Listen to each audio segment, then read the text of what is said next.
Hello and welcome back to Talking Shop, a series where we talk about the latest news and updates on e-commerce and retail. Today we'll be talking about PayPal's new Pay in 3, how Amazon may be using its data to undermine third-party sellers, the UK Chancellor being urged to use the £2 billion business rates windfall to help embattled retailers, and Google's latest core update.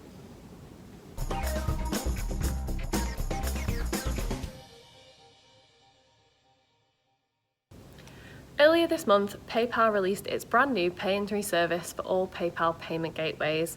This has come after the increase in popularity of split payments with online shopping. The new Pay in 3 option will be automatically updated to any PayPal payment gateway.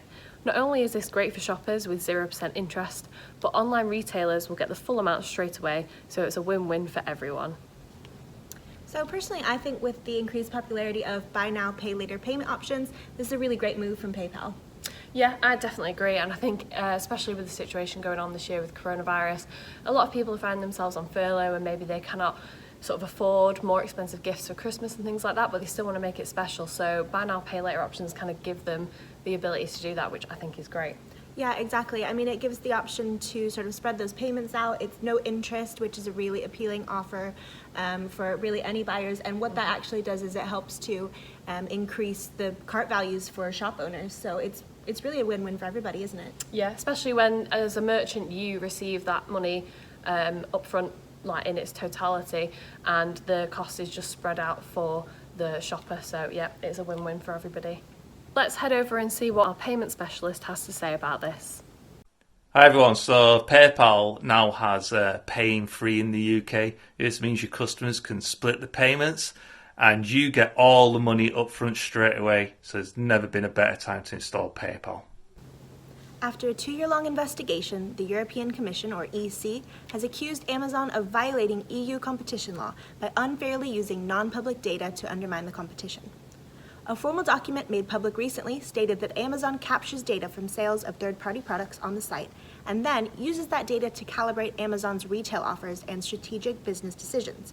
This is done to the detriment of other marketplace sellers.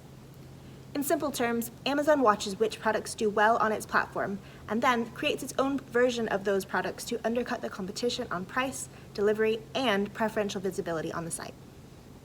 So I think this is obviously quite a negative thing if you are an independent retailer that sells on Amazon. I mean, we've seen this kind of thing earlier on this year when Amazon started to sort of like restrict the delivery on non-essential products. So if you were a retailer selling pretty much anything that wasn't on the essentials list, your shipments were delayed. And I think the amount of control that they have is just a bit too much on their own platform.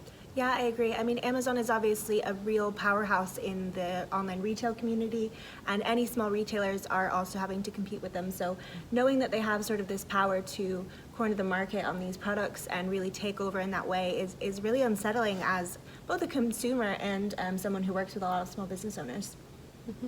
Yeah, definitely. And I think it's good that the European Commission are now obviously looking into this a bit deeper, and hopefully something will come up of it.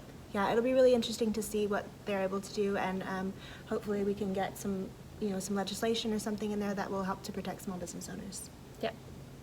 The British Independent Retailers Association and the Federation of Small Business have called for reforms to business rates, as well as a 12-month extension of the business rates holiday for struggling non-essential retailers, in particular small and independent businesses. This comes after the announcement from the big supermarkets such as Aldi, Lidl, Tesco, Sainsbury's, Morrisons and Asda that they would hand back a combined total of almost £2 billion in business rates relief to the government. The UK Chancellor has now been urged to use the £2 billion worth of business rates relief paid back by essential retailers to help shops battered by the COVID-19 pandemic. So this actually isn't the first time that windfall taxes have been mentioned in one of our Talking Shop videos. If you go back to one of our ones that was done over the summer, you'll see Anthony talking about his opinion on it.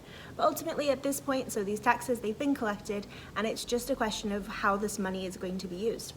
Yeah, and I do think that a lot of businesses have been struggling this year, so it's just now a question of what are they going to do with it. I guess we'll just have to see. Google released a new core update, the third one this year, in December. It has been about 7 months since the last update happened in May.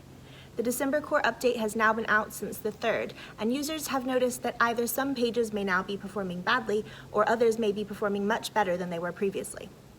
So Google tends to do their core updates sort of quarterly, but we haven't seen our last update since May. So this one was a little bit delayed, and what it means is sometimes you'll just have to make sure that your SEO on your shop or on your blog, is it performing as well as it did before the update. Perhaps you'll have to just make a few tweaks because of the changes from this core update. Ultimately, this is something that a lot of shop owners or small business owners will be a little bit confused on, so why don't we go and see what our PPC expert Emily has to say. Google have released a new core algorithm update a few weeks ago for December. This means the way you're ranking on Google may have changed. It's difficult to evaluate the full impact of this update yet, but these core updates are usually wide, broad, and cover a lot of quality issues. It's often hard to isolate exactly what you need to do to reverse the algorithmic hit to your site, but if you feel like your site has been hit with Google's December core update and may not be as ranking as well as before, take a step back and look what you could do to improve your overall website. It may be worth contacting your eCam account manager for a full site review. That's it for this episode's news. If you haven't already, make sure to like and subscribe for more e-commerce news, and we'll see you next time.